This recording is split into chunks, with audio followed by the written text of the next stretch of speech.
Oh, let me switch this over. My view. Wherever you are and however you may be listening, we are live. My name is Hassan Ridge, coming to you directly from Washington, D.C. Welcome to Two Cents. We are live, and I'm super excited to chat with you today. The first thing I want to do is um, I want to know where you're from. I actually want to know if you can hear me. Before we got on, today we're having a Facebook Live with one of my really good friends who is an absolute rock star in the Washington, D.C. area. We're going to be talking about how to find the fortune in your database, and quite literally how you can increase your business year after year after year, month after month after month by working and focusing on your database. And so brought in one of my good friends who's going to talk about that for a second. But the first thing I want to know is, can you actually hear me? Because before we got on, we were, hey, you can hear me, Alexis. Perfect, perfect. So I don't know. So one of the things that I was talking about a little second ago is like right before we started this, I was thinking I'm going to do a Facebook Live on how to do a Facebook Live. Because I get that question all the time. What tools do I use? What's my kind of like camera setup? I probably get at least 2 messages per week, people asking me how I do Facebook Lives. I have my camera right here. I have a light here. I have a light here. I have a light here. I have microphones. So like, what's the equipment that I use? And I did a Facebook Live about that, I don't know, like 6-8 months ago. But since that time, I've continued to evolve and test and try different things. And so I'm probably going to do a Facebook Live on some of the tools and technologies that I use. But even with that said, there's still some glitches. So right before we got on, I wasn't quite sure if everyone was going to be able to hear me. So I'm glad that you said you can hear me. Before we get started, one of the first things I want you to do is click that little link up top. So if you're watching this, we're streaming through the Real Estate Marketing Mastermind group. Click the little link up top that says, hey, I'm broadcasting with Ecamm Live. Engage and let the host know you can see them. Because once you click that link, I'll be able to not only see like when you comment what you say, but I'll also be able to see who you are, and I'll be able to see your picture and all that type of stuff. Okay. So now that we have that out the way, I'm really excited to chat with you. If you don't know who I am, my name is Hassan Riggs. I'm the founder and CEO at Smart Alto. And at Smart Alto, we set 15-minute phone appointments for some of the top agents, team leads, brokers all around the country. So when you're advertising on Facebook, LinkedIn, Realtor.com, Zillow, doesn't matter. When those new leads come in, we qualify those leads using the banter principle, and we set 15-minute phone appointments on your calendar. So our goal is to set the 15-minute phone appointment. The strategy that we use is the banter principle, which I'll talk about a little bit later. But if you followed me for any amount of time, then you know what the banter principle is. And then the metrics we use, are we winning or losing, is are we saving you time and are we putting 15-minute phone appointments on your calendar? But today, we're going to talk about how to actually work your database and how to find the fortune in your database. And I pinged one of my good friends a couple of weeks ago now, maybe. And I said, hey, you know what? You've been selling, like when you were an individual agent, she was selling 35 plus homes per year for several years in a really competitive market, a super competitive market, one of the top producing agents in the DC metropolitan area. And she recently started her own brokerage. We're going to talk about that a little bit. And now she trains her agents to do the same thing. And so I want to welcome one of my good friends, Charnice, to Two Cents. Hey, what's going on? How you doing? Hey, Hassan, how are you? I'm doing really well. You looking super fly today. I see you got your you got your show everybody your shirt that you got on. Oh, okay. So it's my Realty One crew T-shirt. One. Yep. There you go. There you go. And so I know we're going to talk a little bit later about how you decided to, like, obviously, you had your own, you were closing deals yourself for a while. I think you may have had one showing agent, right? But you were closing deals for yourself for a long time. Then ultimately you decided to open up your own brokerage. So we're going to talk about that a little bit later. And but first of all, just tell everyone a little bit about who you are and your career, as an agent? How long have you been in the business? Where did you start? How did your career evolve? Yeah, sure. So I was born in Maryland in the Washington, D.C. metropolitan area. Hmm. I've been licensed since 2000.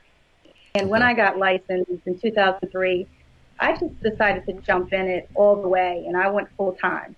And I'm the type of Wow. person, I'm going to do something, I'm going to go all the way. So, um, before 2003, I have to say that I never really had a true 9 to 5. I've always had this hustler mentality. So Hmm. after college, I graduated from George Mason University. I moved to Atlanta for a while, did some broadcasting and production. Um, got pregnant, had my son, who's 20 years old now, Okay. moved back, said, "Hey, mom and dad, I'm coming back home." I started waiting tables and, ideal job right after college. The parents are like, "Yeah, I spent all this money and you decided to wait tables." But Yeah. anyway, I did what I wanted to do. So after that, I met this real estate investor Hmm. and I used to meet him at the bookstore and I was so intrigued about, what he was doing in the real estate market. He was doing a lot of real estate investing in the Baltimore area. Hmm. And I just wanted to follow him. So I said, can you teach me about real estate? He said, absolutely. So we would meet at the bookstore and he would get me to read all these different motivational books. Yeah. And I said, okay, all right, dude, when are you going to teach me about real estate? That you learn how to accept change. And it was all about changing your mindset. And I was like, Mm. wow, I like this guy. So ever since then, he was my mentor. I started following him and shadowing him, looking at his investment properties, started selling his properties, and then started building my own clientele myself. So, Wow. Wow. That's so the funny thing is as soon as you got licensed, you jumped right in and went full time. I did. That's so rare. It's you hard. were you nervous? Were you scared about that at all? I was nervous, but my thing is sometimes a lot of us let fear get in the way Yeah. of us reaching and going after our goals. Mm-hmm. So my thing was, you know what? What's the worst you can do? Mm-hmm. Fail. And then Yeah. you get back up and you try again. Yeah. So I said I was going to do it. Yeah.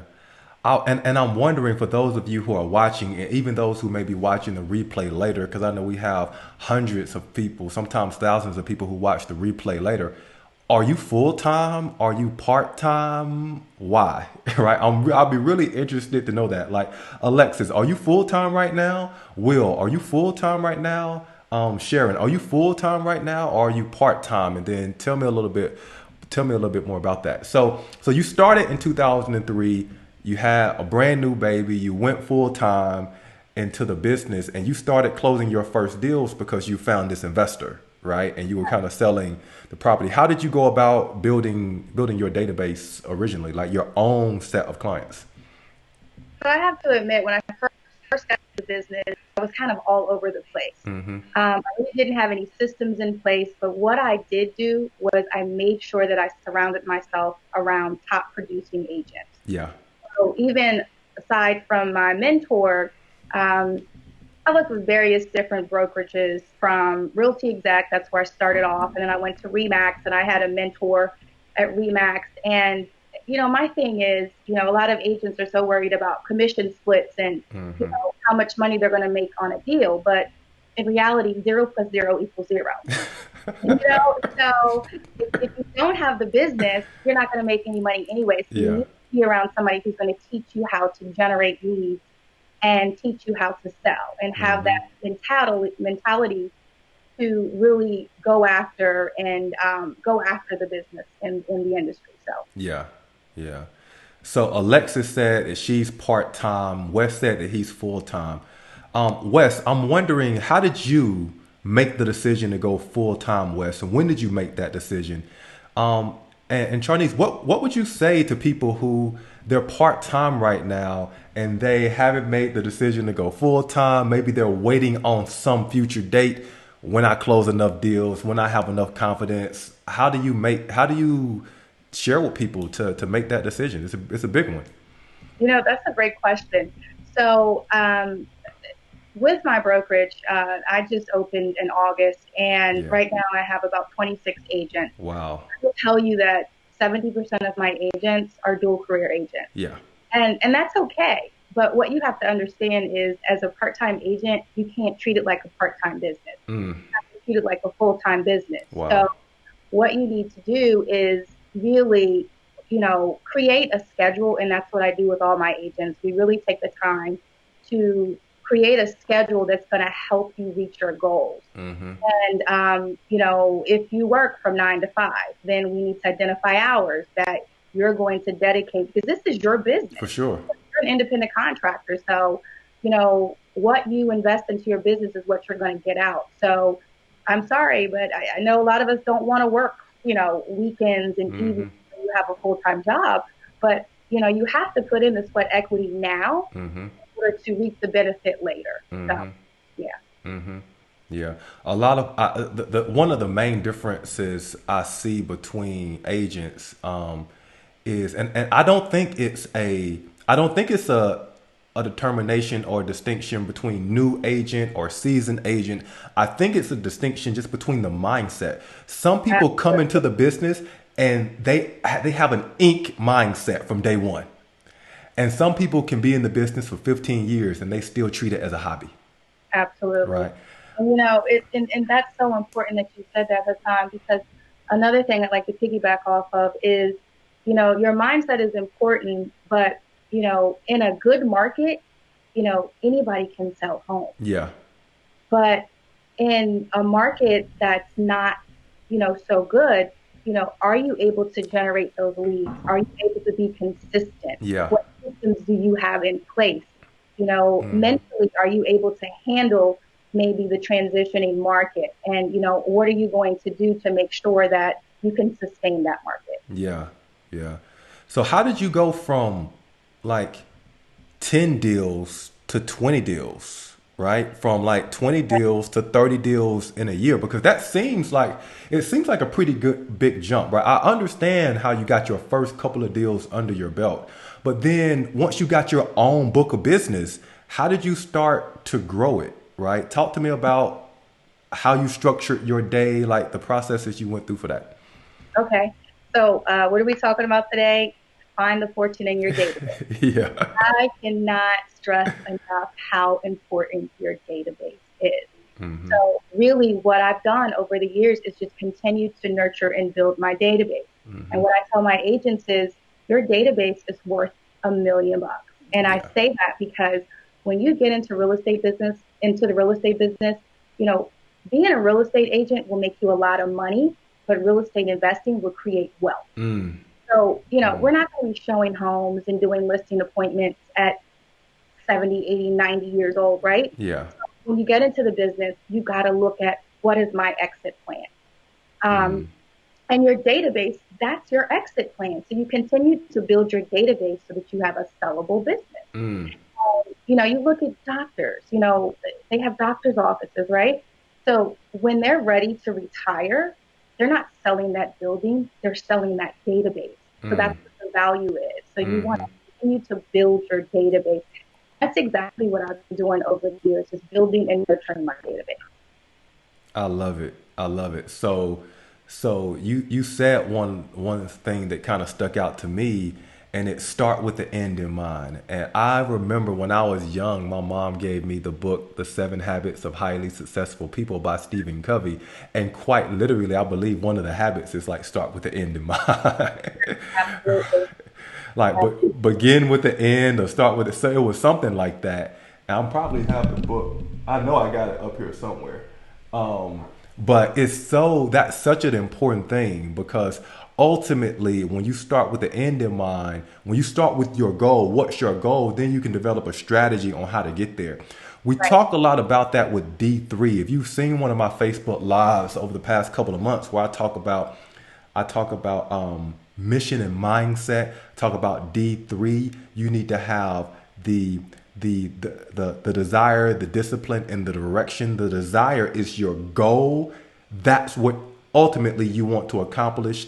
The direction is your strategy, how you're going to reach your goal, and then The discipline is having the discipline to measure yourself. Are you winning or losing? Is your strategy actually working? And obviously that happens at, different stages of your business. But even when you're starting, you got to have that Inc. mindset to think that you're going to be able to sell the business, because if not, you'll be just as broke 50 years into the business as you were when you came into the business. Exactly. Right. And that's not where you want to be. So with your agent, one of the interesting things is I talked to you a couple of weeks ago, or maybe it was a couple months ago now, and you had like 12 agents, and now you got 26. So I missed something. Like, how have you been growing now? I'm just interested, really. Well, I think, usually what happens is when one agent joins and they feel like they're growing their business, they share it with another agent. Mm-hmm. So it's not so much that I really have to do a lot of recruiting. Mm-hmm. And I don't mind being a small brokerage. I really take pride in spending individual time with my agents, Yeah.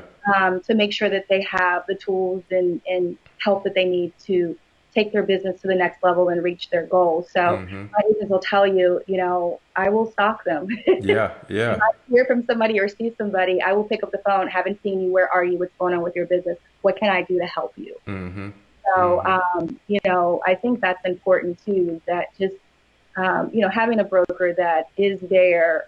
And, sometimes agents will say, are you a competitive broker? Meaning, are you still selling? And Mm. sometimes that's intimidating.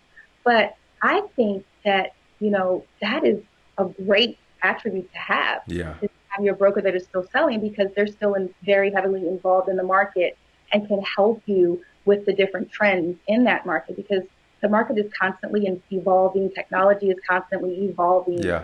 I think it's really important too. Yeah. So what do you tell your new agents, and maybe even some of your experienced agents, about how to structure their time? Because I know we got a lot of people, and they're like, "Listen, Hassan, Charnice, it's great what you're saying, but I got like 400 people in my database or in my phone, right? I got 400 people in my database in my phone. Where do I start? Right. How do I actually turn these people into consistent, predictable revenue, repeat business? I have no idea what to do. Help me. Okay. Give me a game plan. What's the game So plan? follow up, follow up, follow up. Okay. I cannot stress that enough. People that do not have some type of database, some type of CRM, I don't understand how they are running a business. Mm, mm, So, I so stress that you have some type of CRM. yeah. And one of the first questions I ask when I meet an agent, what CRM are you using? And I'm really set back when I find out that, like, some agents really are operating off of a piece of paper. Yeah. Oh, they write down their names and their email addresses and their phone numbers, on a piece of paper or in a spreadsheet. I'm like, oh my God, Mm-hmm. how are you really following up with your clients? So your database, my thing is, that allows you to do so much to nurture your clients. Mm-hmm. First of all, it allows you to educate your clients. We as real estate agents are providing value to Mm-hmm. our clients, and that's really important. So first of all, you want to listen to your clients and find out what it is that they need and provide some sort of value. So, one of the systems that I really have in place for my agents as far as follow up and nurturing their database, really focusing on their sphere of influence and their past clients, because I will tell you that 95% of my business has always come from my sphere of influence and past clients. You know why? Wow. Because people want to do business with people that they like and they trust. Mm-hmm. So I follow this formula called the 12-12-4-2. So the first 12 stands for 12 times a year, one, send out an email marketing piece. It could be just listed or just sold. It could be a monthly newsletter, whatever, but you're sending something out once a month, to your clients. It could be on some sort of drip campaign to stay on top of their mind, right? That's Mm-hmm. the first 12. The second 12 is to actually mail something in the mail to them. It could be a marketing insight. It could be a CMA. So what if you sent, and I'm really big on videos, Mm-hmm. what if you sent 5 CMAs a day? And a lot of times what we do is we'll send out a marketing piece and say, hey, would you like to receive a CMA from me? Call me today. Why Mm-hmm. not put them to the punch and send it anywhere? And they're like, wow, he took the time out to create, or he took the time out to create a CMA. He was actually thinking of me. So, I would just send a quick video. Hey, just thinking of you. The number one question I get is, how's the market? So I Yeah. just send you a CMA so you can see what's going on in your neighborhood. And I always say, after every conversation that you have with a past client, sphere of influence, or whomever you're talking to, don't be a secret agent. Ask. And I must ask you, do you know anybody that's looking to buy or sell in 2020? Or do you know anybody that's looking to buy or sell this year? So, video really makes you stand out. Yeah. I do not suggest just sending a plain email. I would do a video, a text message, or I'd pick up the phone and call. So providing value, educating your customers, that's one way. I'm sorry, I'm getting off track. No, this is great. So I get so excited about following up with your sphere and really, having a grip on your database. But the second 12, like I said, was sending a mailer out. And then the 4 is actually, you're going to actually reach out once a quarter, 4 times a year to your database, your sphere of influence, your past clients. You're going to pick up the phone, you're going to text, or you're going to email, or you're going to comment on their social media posts. You're just going to, I use the FORD script, which stands for Family, Occupational, Recreation, and, oh my God, I'm trying to think of the D. I can't think of it. The E? D. Oh, D, FORD. I can send it to everybody. Yeah. The way that I could send it. But so basically, really, you're asking, how's the family? Just conversations. How's the family doing? How's the job going? Recreation. Do you have any, upcoming plans for this year? Any vacations planned? And then, so what I would also do after, having a conversation again, I would say, anybody that I have to ask, if my business is based off of referrals, anybody that's looking to buy or sell in 2020. And then the 2 is personal touches. Those personal touches is a handwritten letter. You could get the thank you cards or just the blank cards. They just thinking of you, include a $5 Starbucks gift card.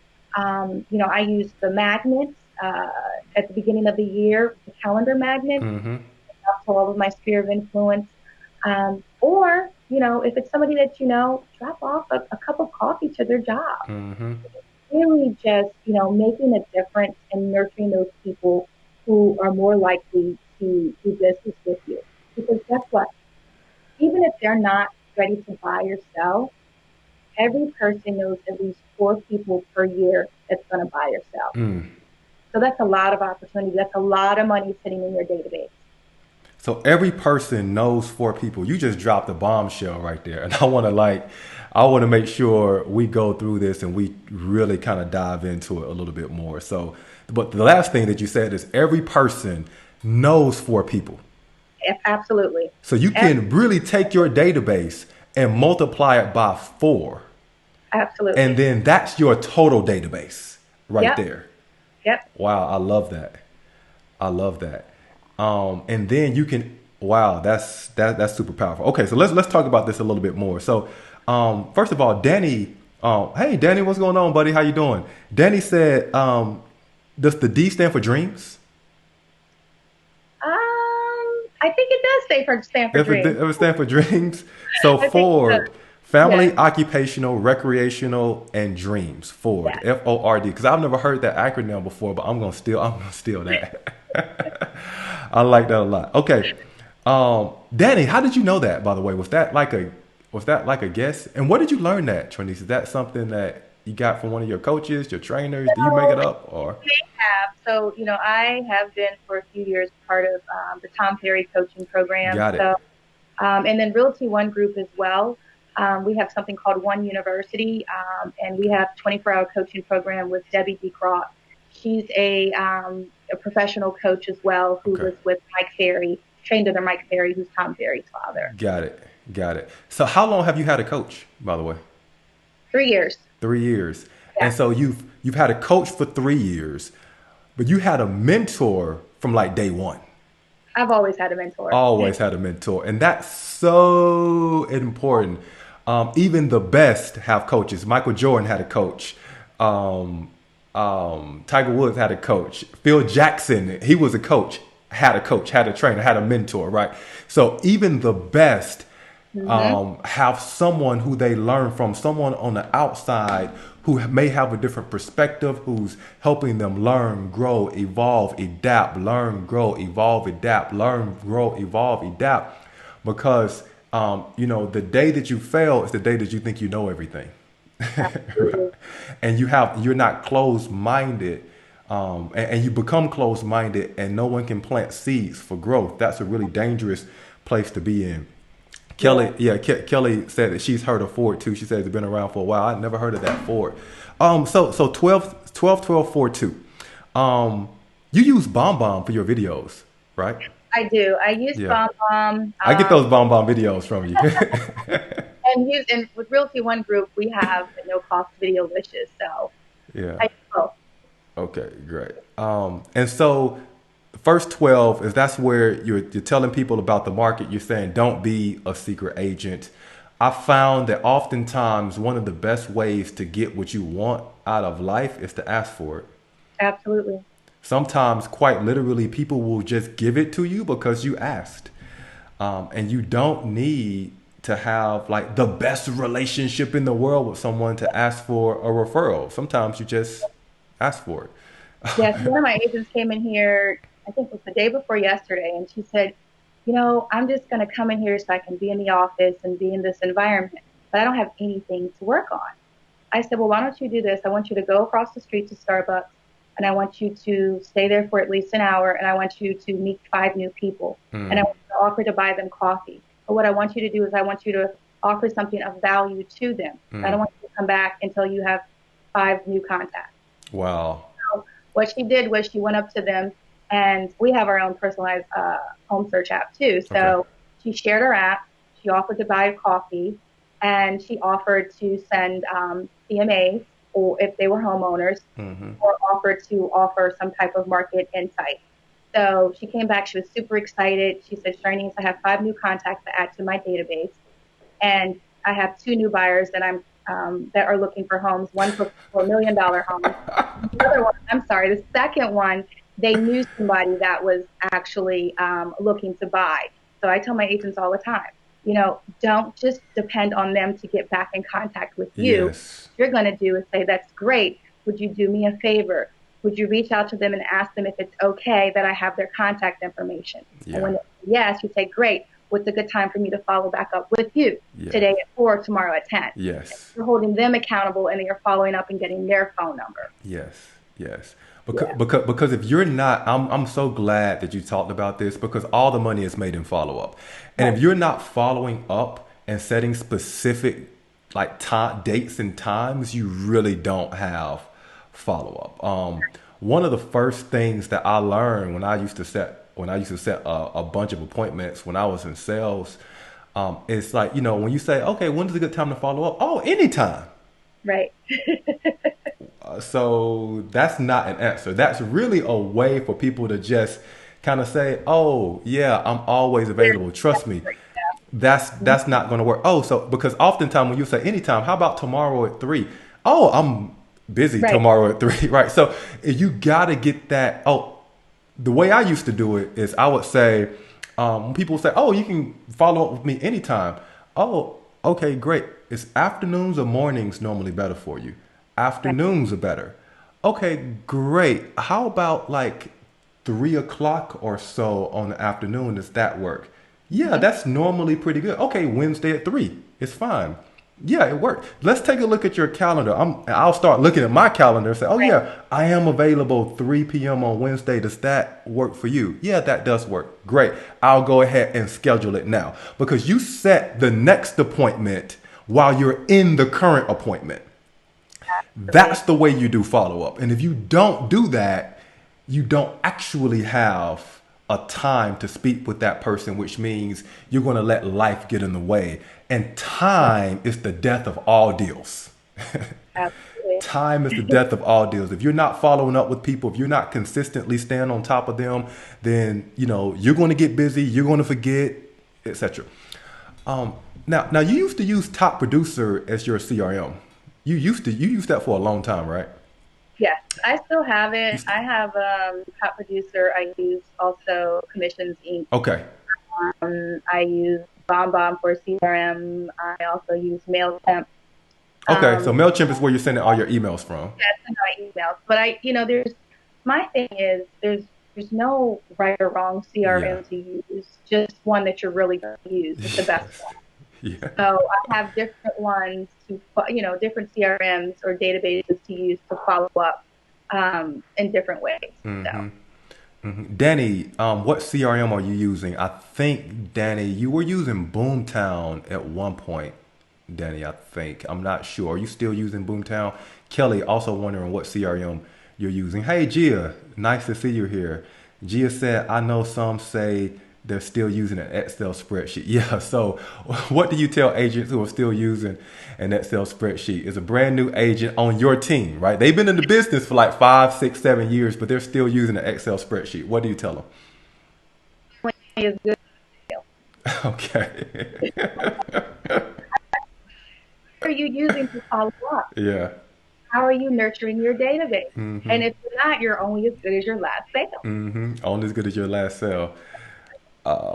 So four times you said so 12, 12, 4, 2, and then the four is you're going to reach out one time per quarter, or basically four times per year, right? And you're doing that. You're calling, you're texting, you're emailing. How do you, in general, how do you feel about email? Like with Mailchimp and Follow. I know you're using, obviously you're using video with BombBomb, and that's sending email, but you're also using Mailchimp. How do you feel about those two different strategies, video versus regular plain text? What do you recommend? So, the open rate for email is like 10%. You know, somebody is going to respond pretty quickly if you send a text message. Yeah, If you yeah, send a video, more than likely they're going to watch the video yeah, and it's more personalized. But when you send an email, a lot of times email, they look at it as junk, it goes in spam. You got to think about somebody's attention span. Are they really going to take the time, especially if it's a long email, to really read it? You yeah, get overwhelmed with all these emails, and sometimes you just read the subject. yeah, So subject line is very important too because you got to capture their attention to even get them to open it from that point. And then if it's too wordy, they're not going to read the you whole lost them. email. But if you get them to open that email and you have a video, they're going to watch the video. Yeah, yeah, Yeah. yeah. So you like email. Obviously, you like text message. Woo, woo, smart alto, right? Yes, I love Smart So, Alpha. so you like text message. One of the things one of the questions, because all of you know, I come from a digital marketing background, so I've sent millions of emails over the course of my life. One of the things that I share with people all the time, your first goal with an email is to get it opened, right? That's your first goal.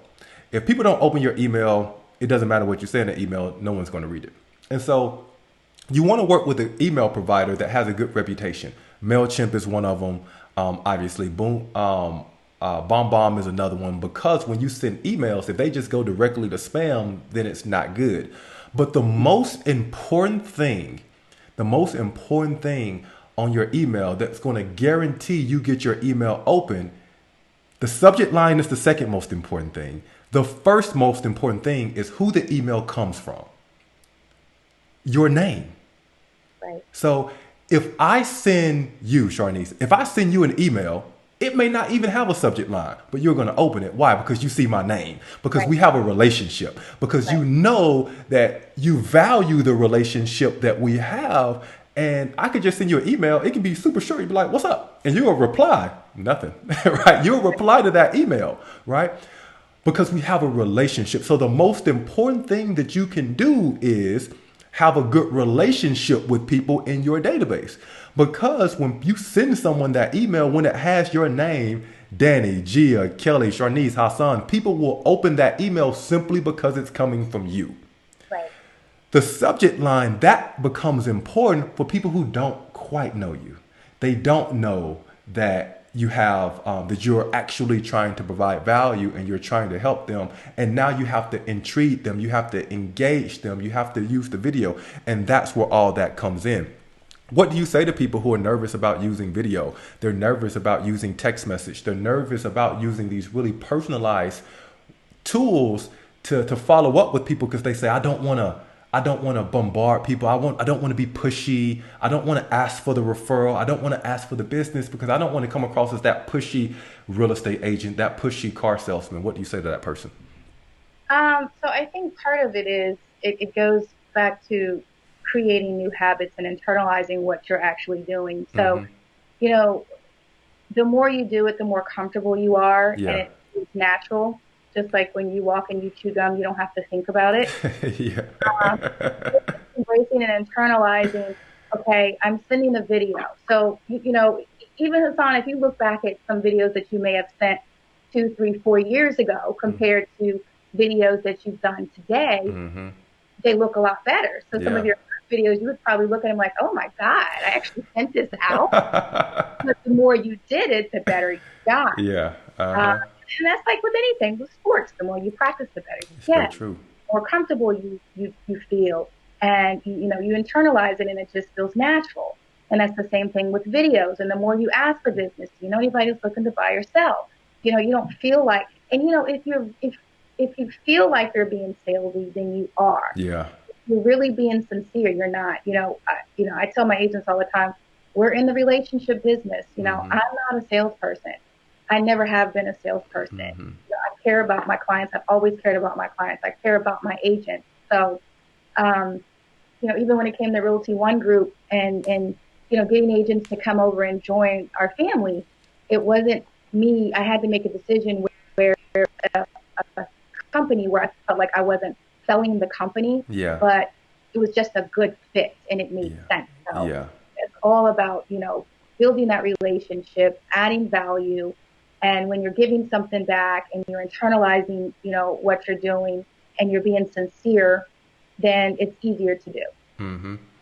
Talk to me a little bit about what are your goals for 2020 and what strategies have you put in place to really reach those goals, right? Because I know this will be your first full year having your brokerage, right? Because you just opened up. I was at your party a couple of months ago where you had like the launch at Realty One, right? It was beautiful office, by the way, beautiful office. And so now this will be your first full year. Talk to us about what are your goals? How did you kind of come up with those goals? What strategies you put in place to get them, and also help your agents grow. Right. So in December, we as an office collectively did our 2020, we call it vision plan. Mm-hmm. So we all, wrote down our goals, and how many units it would take, to reach our goals. And first of all, when you talk about goals, it's more than just a financial goal. Yeah. Yeah. Well, it's meaning behind your goal. So the first thing I ask people is, okay, I understand you want to make money, but what is your motivation behind this money? What are you going to do with it? Mm-hmm. Some people have told me, I want to open up a seniors home. Mm-hmm. I want to open up a home for battered women. I want to, be able to pay for my children's college education. Yeah. I want financial freedom or whatever it is, because when you have a purpose, it's so easier to reach your goal. I love it. So, I love my goals, I have short-term goals and long-term goals, and sometimes it's easier to really, try to reach your short-term goals because, they're more reachable, or after, to go after your short-term goals. Mm-hmm. But, one of my big goals, and I think what I've already been doing is, as an agent, changing lives with my buyers and my sellers, because that's what we do. Because when they're purchasing a home, it's one of their biggest financial investments. When they're selling a home, it's the same thing. Mm-hmm. So now, more as from a broker standpoint, continue to change lives. Mm-hmm. And a lot of my agents say, Chinese, I want to be like you. And I'm like, nope, I don't want you to be like me. I want you to be better than me. Yeah. Whatever I can do to help you reach your goals, that's what I want to do. Yeah. And I think I'm the type of person, I get more out of giving than receiving. Yeah. So when I see somebody else, excelling and doing well, I get joy out of that. So Hmm. continuing, I think my goal is continuing to educate myself and grow so that I can help others reach their goals. Because when I do that, I know that I will grow as well. I love it. I love it. Let's talk a little bit about some strategies that you've used over the last few years to truly grow your database. So one of the things that you shared with the agent, right? I think it was a new agent. She came into the office. She was like, I just want to be her in this energy. I love it. And you were like, well, go to Starbucks. Meet five Absolutely. people. Don't come back until you meet five people. What are some other strategies that you've thought about, that you've used, that you've tried in order to grow your database? Because I think a lot of people that get in, they're like, you know what, I got 100 people. I know some different ways I could grow my database. But what are some of the things you've tried? Right. So one is I say 3 ads, 3 calls, 3 handwritten notes. So Wow. 3 ads means you're adding 3 new people. You're making 3 phone calls, and this is daily, and you're doing Okay. Wow. written notes. So think about it. Where are you going to get these new people daily? Um, it goes back to lead sources. So Mm-hmm. really what you need to do is identify your lead sources. What am I going to use? What are the lead sources I'm going to use to grow my business? Is it going to be FISBOs? Is it going to be expired? Is it going to be open houses? Is it going to be new construction? Mm-hmm. Whatever it is, you identify, and I tell agents to identify 3 to 5 lead sources that you're going to use to reach your goals. Mm-hmm. All those vehicles. Those are the vehicles that you're going to use to reach your goals. After you identify the vehicles, what's the action plan? Mm-hmm. So, let's take, expired or whatever. So if we're doing expired, what are you going to do with expired? Are you going to use, Mojo dialing? Are you going to use RedX? Whatever you're going to use. And then how many phone calls are you going to make a day? Mm-hmm. Are you going to make 100 or say, okay, I'm going to make 100 phone calls a day? So Mm-hmm. it all boils down to how many conversations per month, per day to create appointments, to create buyers and sellers. Got it. So that's really kind of the breakdown, I really suggest, because it's all about adding new people to your database, but you have to have a source or a vehicle to Yeah. do. And one of your vehicles or resources can be, past clients. Yeah. It's just picking up the phone and asking for that business. And people say, well, what if I don't have anybody in my database? Or, I just moved to this area. I don't know where to start. Yeah. Well, start by reaching out to the people that you do know in other states, because guess what? You can still ask them, can I be your go-to person for all your real estate needs? Who cares if they know somebody that's looking to buy in another state? Hey, you can still make a referral off of that of some Mm-hmm. sort. Mm-hmm. Then, if they know somebody in this area, that's a new client. It doesn't hurt to ask. Yeah. Hey, if you know anybody that lives in the Maryland, Washington, D.C. area? Do you mind if you connect me with them? Um, Another good way is I tell people, find groups, not necessarily real estate groups, but find different Facebook groups that you Mm-hmm. can join that maybe doesn't have a real estate agent, or create Mm-hmm. a group. You could create a group with your client, Mm-hmm. a private group, and offer information. Or maybe create a networking group where you're leading this group. There's one real estate agent, there's one loan officer, there's one doctor, there's you know one, I don't know, bartender, whatever, Yeah. every different industry. And then Yeah. in the network group, maybe make it mandatory that to be a part of this group, you must bring in 6 referrals or 6 people to introduce each person to per year. Yeah. You have to, and with every person, say you have 15 people in your group, you do coffee dates with each person to really build that rapport and get to know them. So it's Mm-hmm. different ways that you can really build your database and add people to your Yeah. database. Yeah. And a lot of this starts with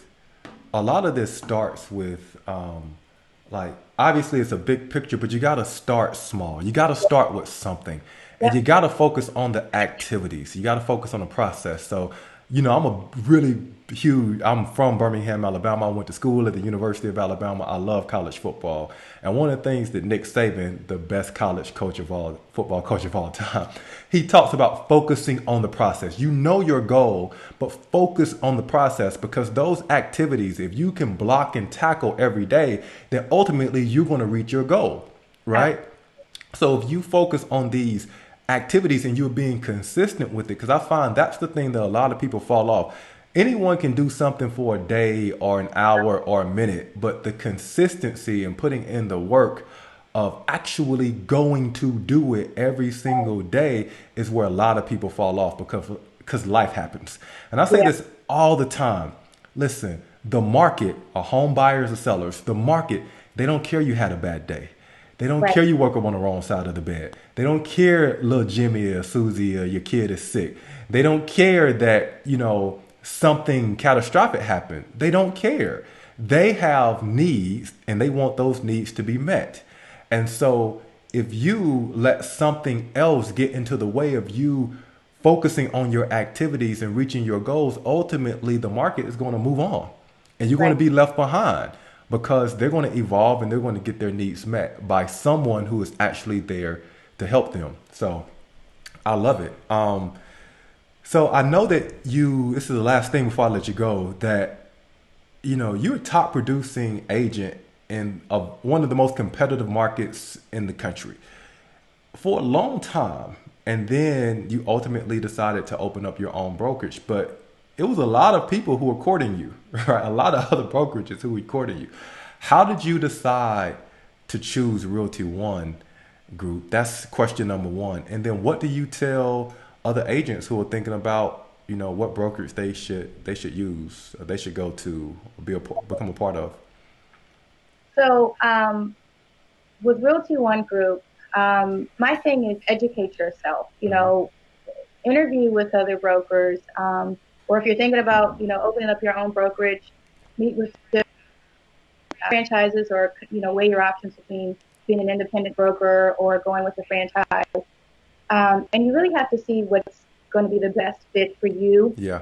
for your agents. And I'm the type of person that it has to make sense for me.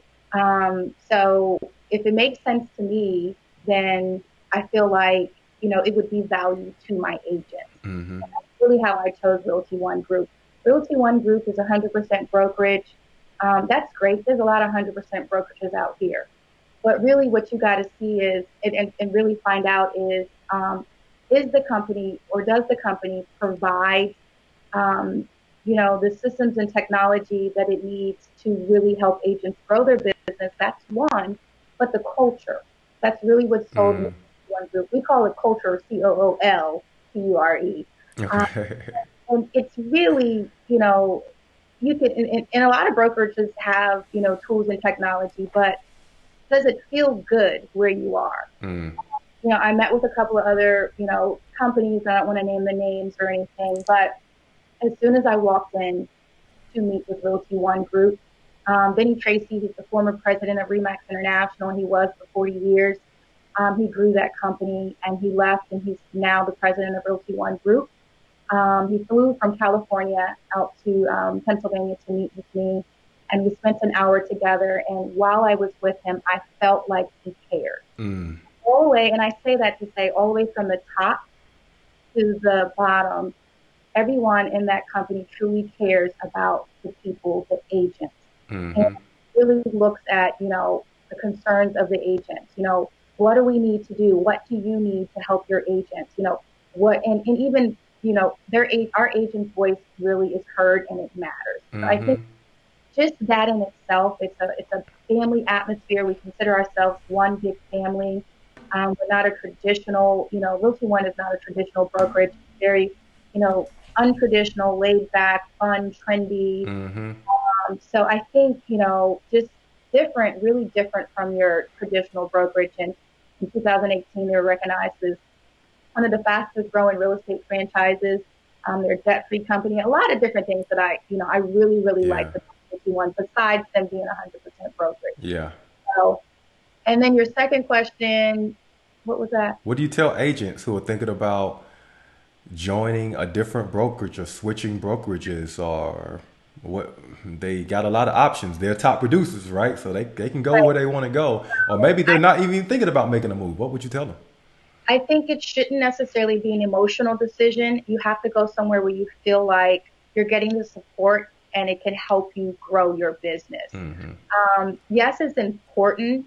The atmosphere is very, very important. I will say I am, very strict on, you know, or pay attention to the atmosphere and the environment in my office. There has been a couple of agents that I met with, and I said at the end, I'm sorry, I don't think you're going to be a good fit.